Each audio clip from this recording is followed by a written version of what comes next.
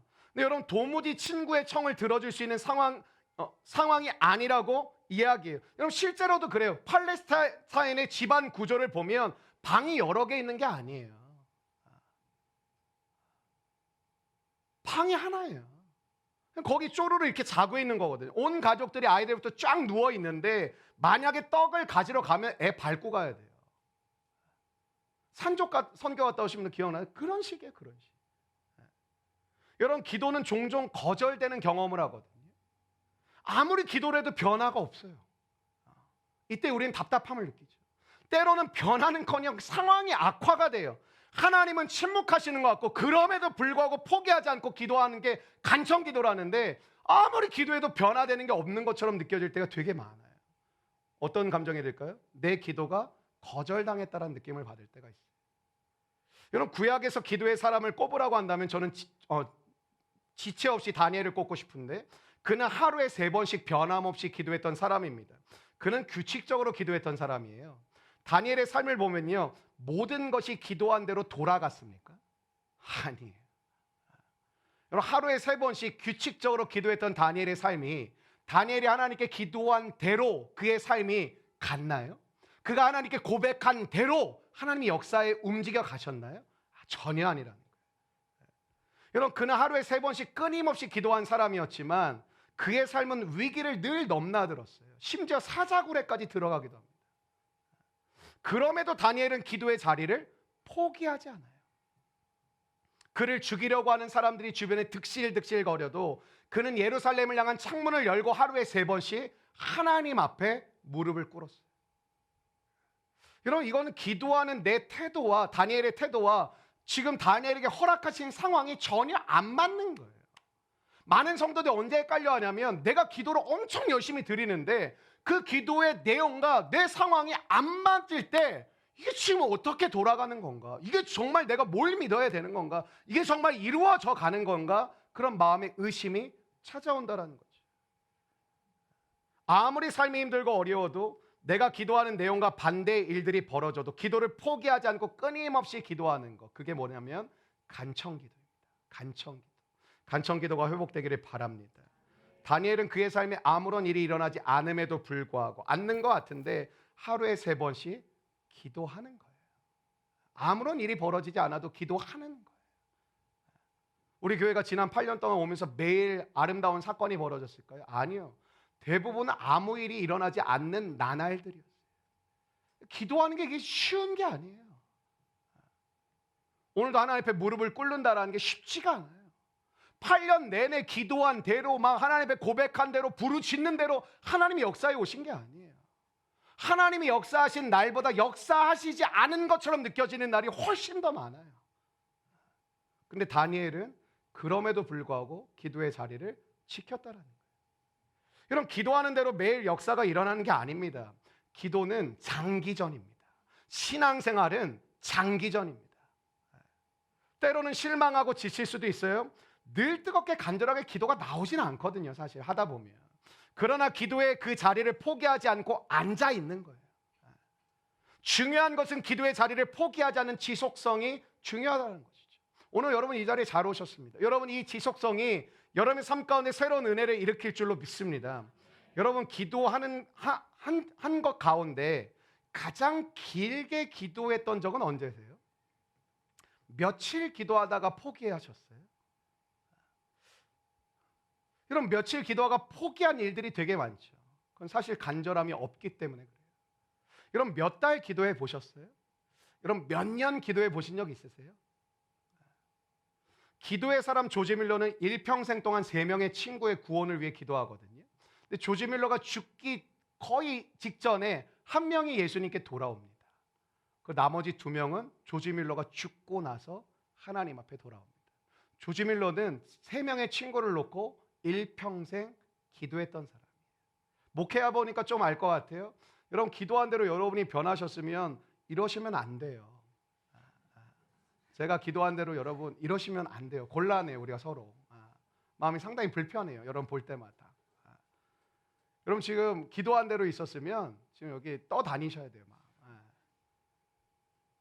여러분 우리의 삶 가운데 기도는 장기전이에요. 일평생 기도하는 거예요. 그럼 누가복음 18장 1절의 자막을 보면 한번 같이 읽어보실까요? 시작.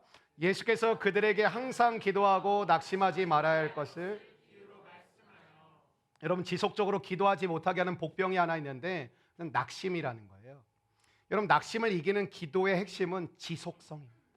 여러분, 낙심을 이기시려면 지속성 있는 기도를 드리셔야 돼요. 끈질겨야 돼요. 끈질겨야 돼요. 여러분, 바울은 쉬지 말고 기도하라고 이야기했죠. 야곱은 야복나루에서 물러서지 않는 기도를 드렸죠. 모세는 이스라엘의 구원을 위해 하나님 앞에 끈질기게 기도했죠. 하나님, 내 이름을 지어주시든 이 백성을 구원하시든 하나님, 오늘 이 밤에 결정해 주십시오. 여러분, 겟세마네 동산에서 우리 예수님의 기도는 여러분 집요한 기도였어요. 간청은 간절함을 가지고 쉬지 않는 기도입니다. 여러분들 가운데 기도를 하다가 혹시 멈춘 것이 있다면 저는 오늘 이 밤부터 다시 기도가 회복되시기를 바랍니다.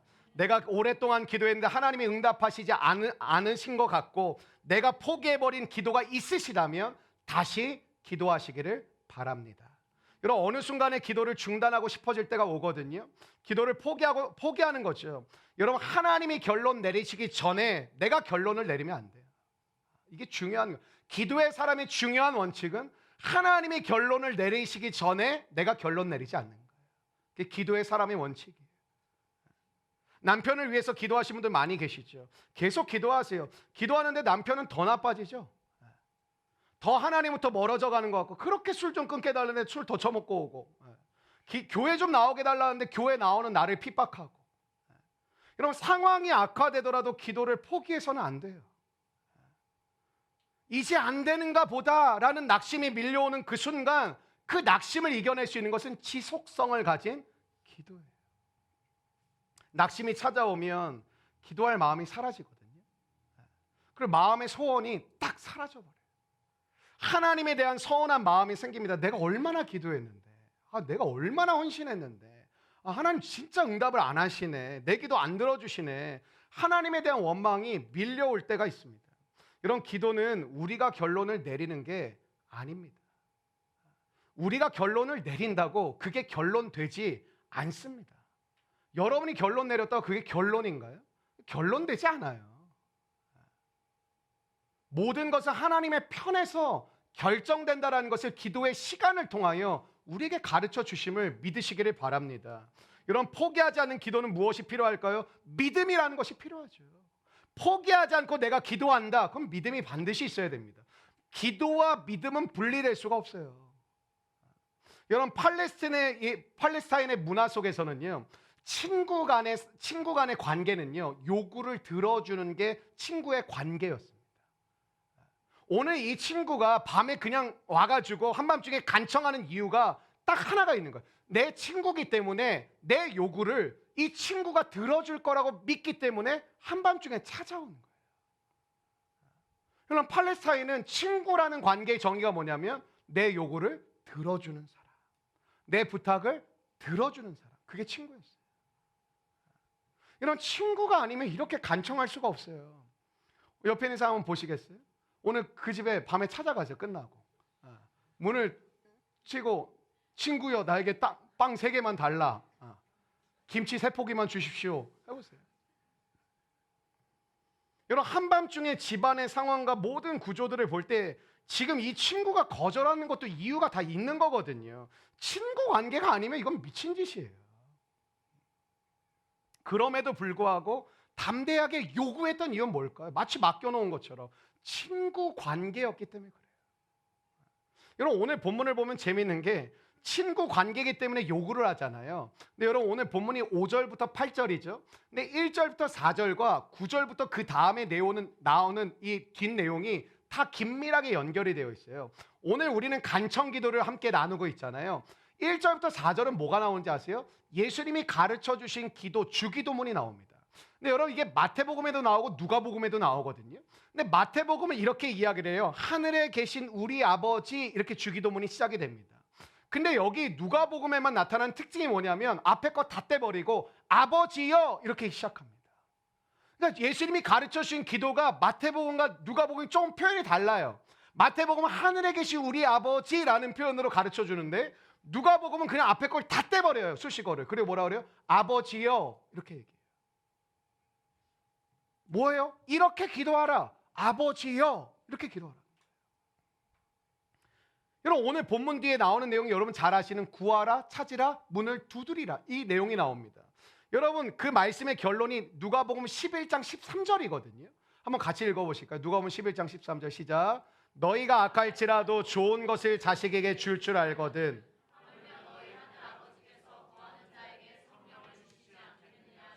여러분 주기도문과 뒤에 나오는 구하라 찾으라 문을 두드리라는 똑같은 걸 얘기하고 있어요. 너희가 기도하길 원한다. 앞에서는 주님이 가르쳐 주신 기도대로 아버지와 하며 기도하길 원한다. 뒤에서는 구하라 찾으라 두드리라 너가 기도하길 원한다. 근데 왜 기도하라 그러면 너와 하나님이 아버지와 자녀의 관계이기 때문에 기도하라는 거예요.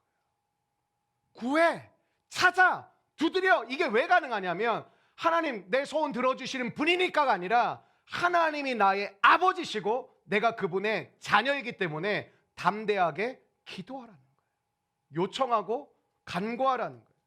여러분 친구 관계보다 더 강력한 관계는 부모와 자녀 관계죠. 이거 어떻게 할 수 있는 자녀의 권세가 대단하잖아요. 엄마 아빠한테 딱 가서 용돈 그 싸가지 없음. 여러분 그냥 담대하게 얘기하잖아요. 돈 달라고. 부모가 막 부들부들 떨면서 안 줄 수가 없는 거예요. 그 자녀의 당당한 권세, 그 자신감, 그 당당함, 그 염치 없음과 싸가지 없음, 그거 어디서 나오는 걸까요? 자녀의 권세예요, 그게. 돈 주세요. 또 권사님한테, 집사님한테 가서 돈 주세요 하지 마시고 여러분들. 기도는 주문을 거는 것이 아닙니다. 기도는 철저히 관계에 근거하고 있다는 것을 가르쳐 줍니다.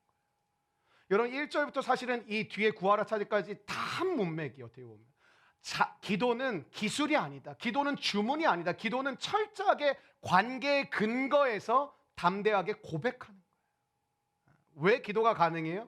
아버지니까. 친구니까. 한밤중에 어쩌면 막무가내로 떡을 구하는 모습은 일반적인 모습은 아니죠. 그러나 친구이기 때문에 염치 없음에도 불구하고 간청하는 거예요. 나에게 이것을 허락해 달라고. 여러분 그러므로 기도가 응답되지 않는다고 포기하면 어떨까요? 안 돼요. 기도가 응답되지 않는 시간은 어떤 시간이냐면 내 믿음이 훈련되어지는 시간이에요. 한번 따라해 주실까요? 믿음이 훈련되는 시간. 이런 기도 응답받는 것도 중요하지만 끈질기게 기도하는 가운데 우리의 믿음이라는 것이 자라가기 시작합니다. 여러분 어린아이의 믿음에서 장성한 믿음에 자라나는 것은 그냥 되는 게 아니에요. 교회 몇십 년 다니면 이게 그냥 되는 게 아니에요. 포기하지 않는 기도를 통해서 어린아이와 같은 우리의 믿음이 장성한 믿음에 이르는 거예요. 죄송해요. 여러분 이해하고 들으세요. 한국 교회는 여러분 거의 99%의 교회가 다 어린아이입니다. 왜 그럴까요? 포기하지 않는 기도를 하며 지내온 사람이 거의 없어요. 문제 있을 때 한 번 기도하고 필요한 거 있을 때 한 번 기도하고 소원 있을 때 한 번 기도하고 애 고3이어서 한 번 기도하고 취업해야 돼서 기도하고 결혼해야 돼서 기도하고 포기하지 않고 기도하는 삶의 훈련을 보낸 사람이 없어요. 기도의 자리에 앉아있는 사람은 많아요. 근데 간절함을 잃어버린 사람들이 너무 많아요. 이런 기도의 과정을 통하여 중요한 것이 하나 있는데 한번 따라해 주실게요. 믿음의 성장. 이런 포기하지 않고 기도하려면 믿음이 있어야 가능하고요. 그 믿음의 기도를 드리다 보면 우리의 믿음이 성장해 가기 시작합니다. 여러분 믿음은 관계를 신뢰하는 거거든요. 관계를 신뢰하는 게 믿음인데 만약 내가 기도했더니 기도하는 순간 다 이루어지면 어떨 것 같으세요? 오늘 우리가 딱 기도했어요. 근데 집에 갔더니 다 이루어져 있어. 어떨 것 같으세요? 좋을 것 같죠? 좋죠. 기도했는데 딱 이러면 예를 들면 병 고쳐져라. 뭐 딱 고쳐지고 뭐 취업되라. 취업 딱 되고 결혼해라. 결혼 딱 되고 출산해라. 출산 딱 되면 뭐 너무너무 좋죠. 집에 가면서 배가 불러와. 너무너무 좋겠죠. 근데 여러분 하나님이 왜 그 좋은 걸 안 하실까요?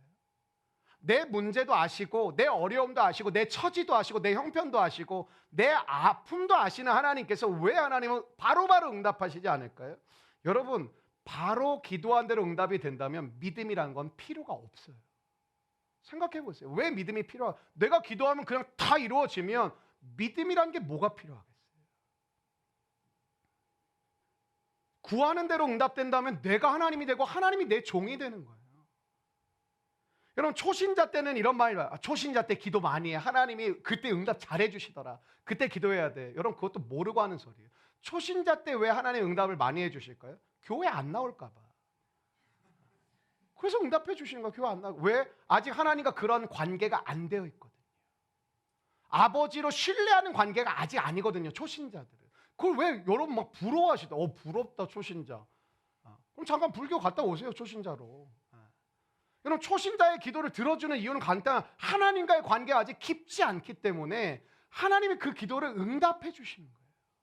근데 여러분이 믿음이 조금 자라면 기가 막히게 응답이 사라지죠. 그건 응답이 사라진 게 아니라 여러분과 하나님과의 관계가 깊어졌기 때문에 그 기도의 과정을 통하여 뭐예요? 여러분의 믿음이 성장해 가기를 원하시는 거예요. 근데 교회마다 애나 어른이나 다 똑같은 거예요. 응답 달라고, 빨리 달라고. 이런 기도가 응답이 빨리 되는 게 계속 우리의 삶의 목적이라면 죄송하지만 여러분의 믿음은 성장하지 않은 것입니다. 못 기다려요. 기대하고 기도하고 기다리자고 했던 이유가 거기에 있는 거예요. 기도한 다음엔 기다려야 돼요. 내가 믿음을 가진 만큼 기다릴 수 있어요. 내가 가진 믿음만큼 하나님께 인내할 수 있어요. 그러니까 믿음이 없이는 기도는 중단될 수밖에 없어요. 믿음이 자라가는 시간이에요. 여러분 믿음이 자라면 응답을 안 해줘도 버텨내기를 바라시는 거예요. 너가 나를 믿니? 네. 그럼 계속 기도해. 기도가 응답되지 않을 때 여러분 뭐예요? 믿음이 자라가는 시간이에요. 하나님의 응답을 기다리는 시간이 너무 중요합니다. 왜? 우리를 기다리게 하시는 겁니까? 우리가 주인이 아니라는 겁니다. 모든 것은 하나님의 편에서 이루어진다는 거예요. 그분이 결정하시는 거예요. 그분이 왕이시라는 거예요. 그분이 선택하신다라는 거예요. 내가 하나님이 아니라는 것입니다. 그래서 뭐예요? 믿음은 태도라고 하는 거예요. 하나님, 주님을 전 믿습니다. 믿는다는 건 주님을 신뢰한다는 의미입니다. 주님을 신뢰하기 때문에 저는 주님을 기다립니다.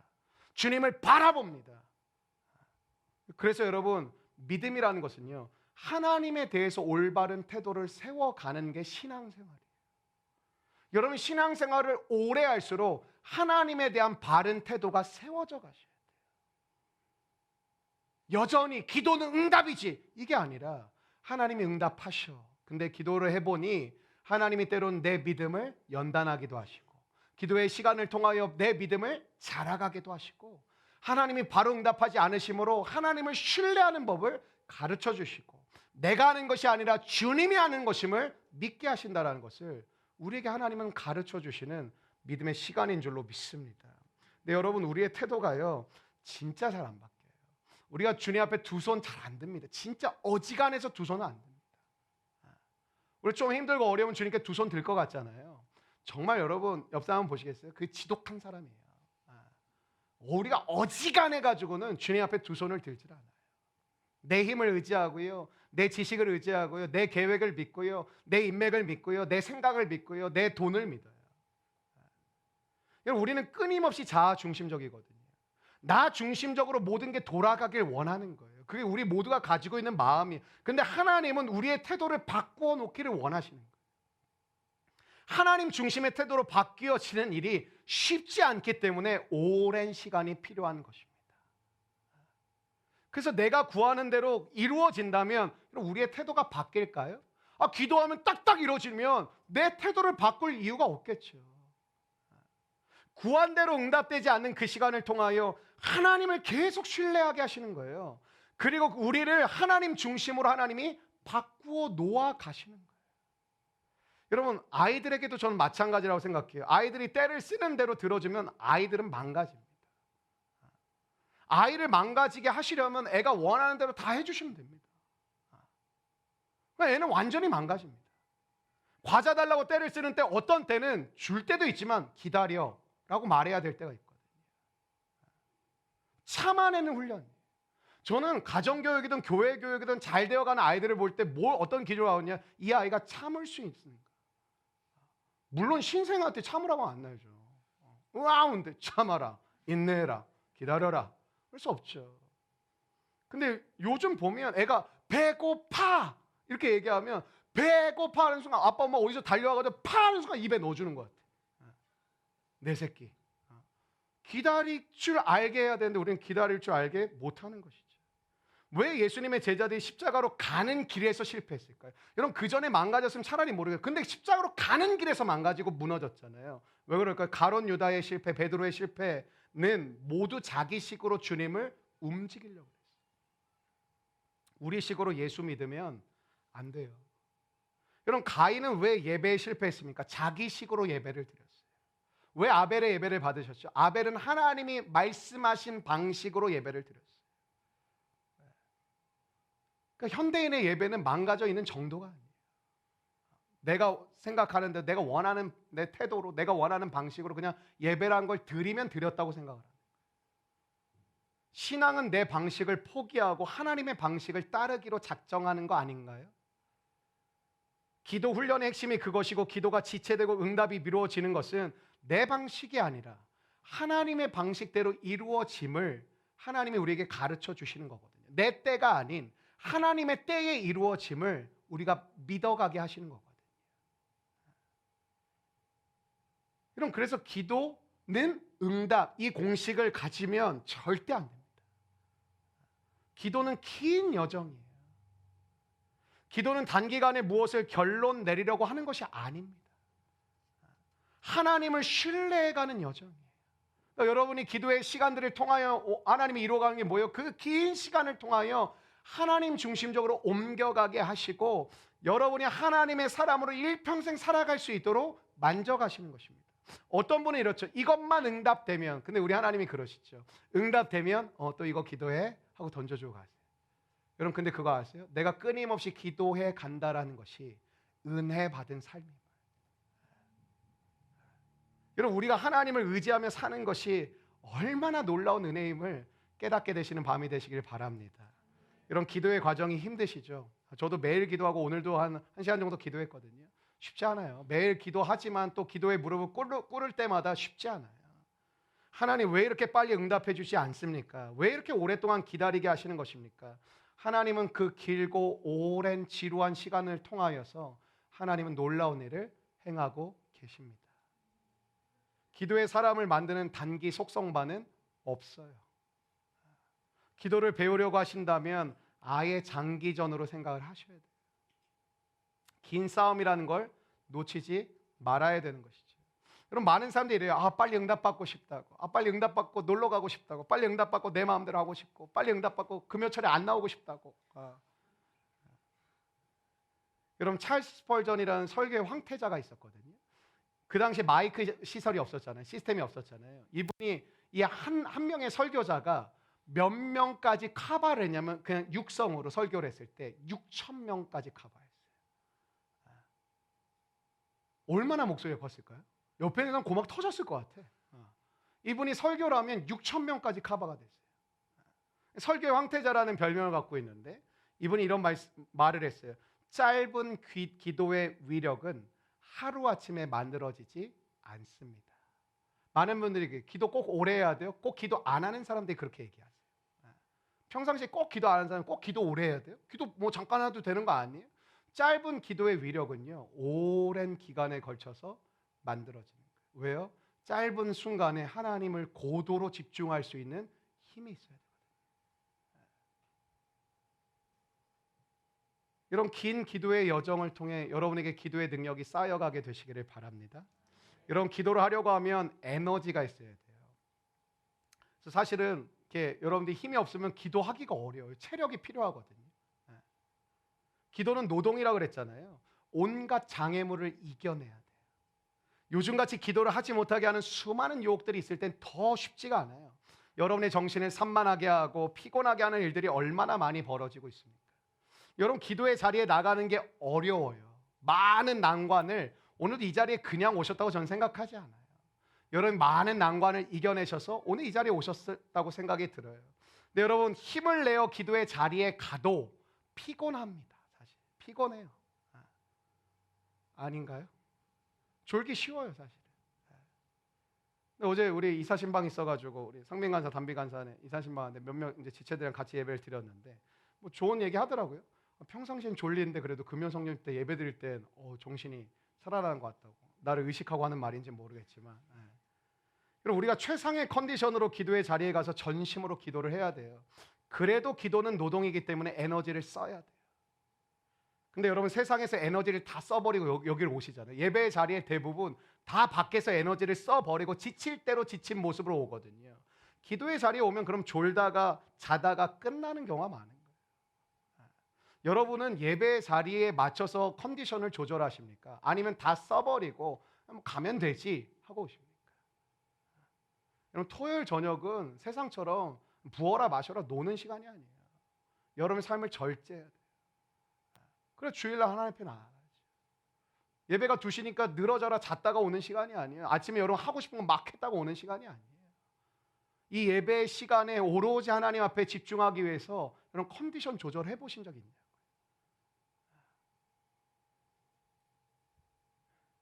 그러니까 대부분 예배 자리에서 실패하고 기도의 자리에서 실패하는 거. 왜냐하면 기도가 상당히 많은 에너지가 필요하고 기도를 하려고 해도 잡념들이 얼마나 많은지 몰라요. 기도 좀 하려고 눈을 감으면 공과금 냈었나? 자동이체 했는데 뭘 자꾸 신경을 써요. 자동이체 했구만. 또 기도 끝나면 뭐 먹을까? 그놈의 별 생각을 해. 또 기도하려면 카톡 또 봐야 돼. 보면 여러분 평상시에 연락 안 오던 사람 카톡 와봤자 광고거든요. 근데 언제 기도를 해요? 그러다가 또 기도하려고 다시 무릎을 꿇으면 또 목이 말라. 기도하려고 하면 또 목이 말라. 또 가서 물 한 잔 마셔요. 그럼 물 마셔 또 기도하면 또 화장실 가야 돼. 기도 못해요. 그럼 기도는 엄청난 에너지가 있어야 돼요. 간청 기도가 이게 여러분이 그냥 내가 해야지 한다고 되는 게 아니에요. 대부분은 다 나가 떨어져요. 왜? 장애물이 있거든요. 여러분 기도의 장애물이 엄청 많아요. 기도의 장애물을 넘어서질 못하고 대부분 그 자리에 쓰러져요. 나는 기도했다고 생각하는 사람들이 있죠. 여러분 그게 기도인지는 하나님이 결정하시는 거예요. 기도는 엄청난 에너지가 필요해요. 분명한 것은 뭐예요? 하나님은 내 기도를 반드시 들으실 거야 라는 믿음으로 오늘도 기도하시기를 바랍니다. 이런 기도에 있어서 믿음은 엔진과 같은 거거든요. 엔진이 없으면 자동차 가겠습니까? 이런 엔진이 있어야 추진력이 생기는 거잖아요. 이런 지치지 않고 밀고 나가는 에너지를 얻으려면 믿음이라는 게 뒷받침이 안 되면 기도는 나오지 않아요. 많은 분들이 목사님 저는 왜 이렇게 기도가 안 터질까요? 기도 좀 시원하게 하고 싶은데 왜 이렇게 기도가 안 나올까요? 믿음이 뒷받침이 돼요. 초신자들은 좀 기다리셔야 돼요. 말씀을 계속 규칙적으로 섭취하고 하나님 앞에 부족하든 뭐하든 계속 기도의 자리에 나아가고 그 규칙성을 가지고 하나님 앞에 세워져 나아갈 때 하나님 앞에 나도 모르게 내 믿음이라는 게 자라가거든요. 근데 그 믿음이 어느 순간 딱 힘을 받기 시작하면 여러분의 기도에 힘이 딱 붙기 시작해요. 왜? 믿음이 작용하기 시작하거든요. 여러분 생각해 볼까요? 처음 초신자가 기도할 내용이 뭐가 있을까요? 하나님 이거 들어주세요. 이거 이렇게 됐으면 좋겠어요. 자녀들 지켜주세요. 하나님 가정에 평안을 주세요. 하나님 일터에 하나님 복을 주세요. 돈 좀 벌게 해주세요. 그런 기도 말고는 할 기도가 없어요 사실은. 근데 하나님과의 관계가 깊어진 기도가 되고 믿음의 기도가 되면 어떨까요? 하나님 무슨 마음을 가지고 계신가요? 하나님 이 시대를 어떻게 보고 계신가요? 저는 무엇을 하기를 원하시나요? 하나님 주신 사명에 제가 어떻게 반응하길 원하시나요? 하나님 제 주변에 귀한 만남을 주시되 이 만남을 통해 무슨 일을 하기를 원하시나요? 하나님 제 마음에 요즘 신기한 마음들이 생기는데 제가 어떻게 이거를 의지하기를 원하시나요? 뭘 고백드리길 원하시나요? 여러분 관계가 생기면요 할 말이 되게 많아져요. 여러분 안 친한 사람은 얘기 어떻게 오래 합니까? 별로 안 친하니까 얘기할 게 별로 없잖아요. 근데 친밀하다는 건 뭐죠? 그냥 쏟아져 나오는 거예요. 하나님 안에서 여러분 기도가 터져 나오는 건 기도의 훈련을 통해 되는 게 아니에요. 하나님과의 관계에 친밀함을 가지는 순간부터 기도의 엔진인 믿음의 힘이 작동하기 시작하면서 터져 나오게 만들어 가는 거예요. 그래서 기도는 어쩌면 내가 하는 게 아니라 하나님이 이루어 가시는 거예요. 그럼 하나님은 반드시 내 기도를 들으실 것이라고 하는 믿음이 간청을 만들어내는 것이죠. 오늘 똑같은 자리에 기도하는데 누구는 정말 부르짖고 간절하게 기도가 나와요. 왜냐하면 그분이 내 기도를 들으실 거라고 믿는 거예요. 그럼 마가복음 11장 24절 한번 같이 읽어보실까요? 마가복음 11장 24절입니다. 시작. 그러므로 내가 너희에게 말하노니 무엇이든지 기도하고 여러분 무엇이든지 기도하고 구하는 것을 받은 줄로 믿으시길 바랍니다. 기도할 때 우리는 이미 내 손에 쥐고 있다고 생각하고 기도해야 돼요. 하나님은 우리가 구한 것을 주시기를 기뻐하시는 분입니다. 구한 것은 받은 줄로 믿으라. 왜냐하면 저도 가만히 보니까 기도한 것은 다 응답이 돼요. 제가 생각한 방법이 아니고 제가 생각한 방식이 아닐지라도 하나님은 어떤 모양으로라도 반드시 응답하세요. 그럼 앤드류 머레이라는 신학자가 있었는데 기도는 믿음을 요하지만 또한 믿음을 낳는다란 말을 했어요. 여러분 기도하다 보면요, 기도를 하려면 믿음이 필요하잖아요. 근데 계속 기도를 하다 보면 새로운 믿음이 생겨나기 시작합니다. 그러니까 여러분이 기도 생활을 잘 가져가시면 믿음이 있기 때문에 기도를 시작했어요. 근데 그 기도의 시간을 통해서 하나님은 내 안에 또 다른 믿음을 부어주고 계신 시간이라는 것을 깨닫게 됩니다. 그럼 어쩌면 우리는 응답을 받은 거예요. 하나님이 내가 기도하는 그 시간, 내 안에 없었던 믿음들을 하나님은 저와 여러분에게 부어주고 계시다라는 것이죠. 여러분 믿음으로 기도하지만 기도하는 가운데 믿음이 탄생되고 믿음이 자란다라는 거. 여러분 더 큰 응답은 뭘까요? 훌쩍 자라난 믿음이에요. 자란 믿음으로 더 놀라운 것을 보기 시작해요. 소망하기 시작해요. 그때 더 큰 믿음의 역사가 경험될 줄로 믿습니다. 여러분 무엇이든지 기도하고 구한 것은 받은 줄로 믿으라. 구한 것은 받은 줄로 믿으라. 왜 그럴까요? 간단합니다. 하나님이 말씀하셨기 때문입니다. 여러분 기도 응답을 믿는 것도 중요하지만 그것을 약속하신 하나님을 믿으시기를 바랍니다. 여러분 기도의 응답을 구하는 건 기도의 제목이 이루어질 걸 믿는 것도 필요하지만 그 기도를 들으시는 하나님을 믿는 거예요. 어쩌면 우리는 하나님은 믿지 않고 기도 응답이 이루어질 걸 믿는 것 같아요. 어쩌면 우리는 하나님은 신뢰하지 않고 기도가 반드시 역사되어질 것만을 믿는 것 같아요. 여러분 기도는요 하나님을 믿어가는 시간이에요. 하나님은 살아계신 분이고 우리의 기도를 들으시는 분이고 반드시 응답해 주시는 하나님이십니다. 아멘이십니까? 간청하는 기도를 통하여 하나님과 내가 하나 되어져 가요. 여러분 겟세마네에서 피가 땀방울이 피처럼 느껴질 정도로 드렸던 이 예수님은 아버지 하나님과 어떻게 되죠? 하나가 되죠. 오늘 저와 여러분이 하나님께 간청하는 기도를 드릴 때 주시는 은혜는 무엇이냐면 하나님과 내가 하나 되어 가는 거예요.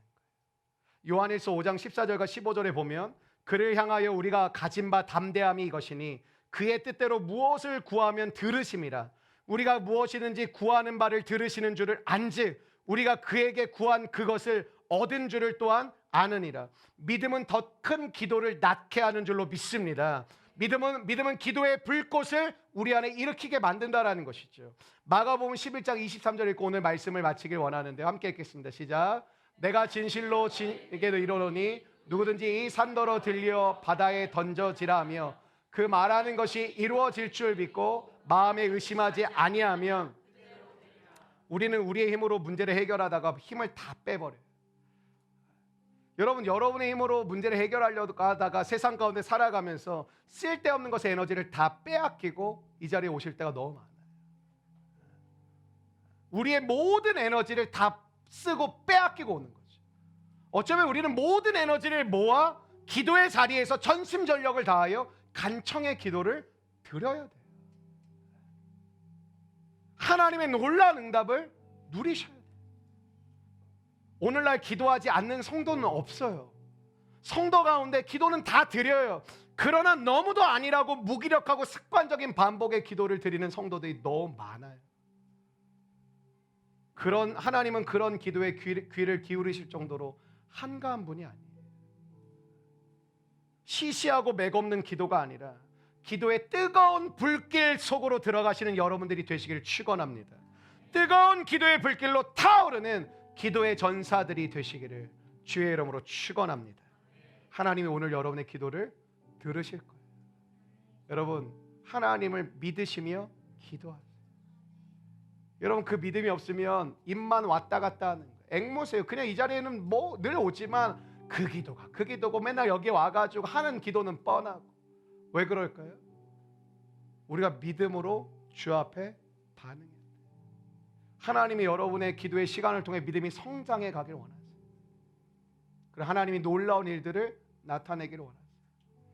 여러분 오늘 이 자리에 오시기까지 많은 마음들이 있었어요. 그 분주한 마음들, 장애물들이 엄청 많거든요. 근데 여러분 오셨으면 에너지를 모으셔야 돼요. 쏟아야 돼요. 그래야 이 집중력을 가지고 하나님 앞에 나아갈 수 있어요. 하나님은 기다리고 계신데 그 하나님이 계신 자리까지 수없이 많은 장애물들이 있어요. 수없이 많은 방해와 공작들이 있어요. 수없이 많은 것들이 우리의 발목을 끌어당기고 있어요. 여러분의 시선을 빼앗으려고, 여러분의 마음을 빼앗으려고. 여러분 오늘 우리에게 필요한 것은 간청하는 기도예요. 간청하는 기도. 여러분 사람이 마음을 먹으면 간절한 기도가 나오는 게 아닙니다. 여러분 믿는 하나님을 믿어야 간절한 기도가 쏟아져 나오는 거예요. 그리고 그 하나님이 내 기도를 들으신다는 믿음이 있어야 간절한 기도가 나오고, 그 하나님에게 능치 못함이 없음이 믿어져야 우리의 입술에는 간절한 기도가 쏟아져 나옵니다. 너무 가슴이 아픈 것은 세상이 썩었고 세상이 어둡고 말세라고 이야기하는 이 시대에 우리가 한나처럼 간절한 마음을 가지고 기도하는 것이 아니라 엘리 제사장처럼 부르짖지도 않고 울지도 않고 답답해하지도 않고 모든 것을 포기한 것처럼, 모든 것을 그냥 나만 아니면 괜찮다라는 것처럼 살아가고 있는 이 시대의 모습이 너무나도 가슴 아프다라는 것이죠.